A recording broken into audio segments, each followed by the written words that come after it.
All right, let's get to week 2. Hopefully y'all had some fun with week 1. Excited to get started this week.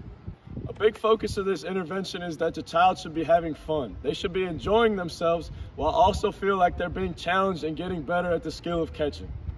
Okay, so week 2 is meant to be a little bit more challenging than week 1. If you have a slightly smaller ball than you used that last week, you should use that ball. But if not, it's still okay for this week. However, you should be increasing the distance of the catching play that you do this week. So you should be starting at a similar distance to where you ended last week. Spend some time there and work on the cues that we talked about last week. Look the ball in and eyes on the ball. So once they start getting comfortable catching at that distance, start introducing the cue for week 2. The cue for week 2 will be use hands to catch the ball. Using hands to catch the ball will be the emphasis of week 2. So we want them focused on looking the ball in, the same from week 1, but we also want them using their hands to catch the ball. A lot of the times you'll see guys catching with their stomach or catching it at their chest.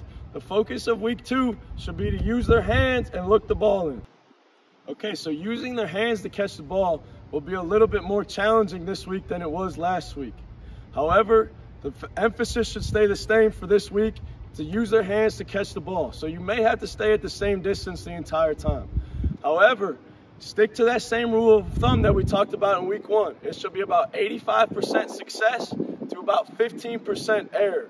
That will constantly let them feel like they're being challenged, but also like they're having some success as well. So that's a good rule of thumb to go by to constantly push the envelope and get better at the skill of catching. So again, make sure they're having fun during this intervention, but they're also being challenged. So to recap what week 2, we got 30 minutes of open catching play, trying to use a smaller ball if you have one, trying to go at an increased distance. However, the focus should always be on using the hands to catch the ball for this week. So whatever you got to do to make sure they're using their hands for this week and sticking to that rule of thumb. Have a good week.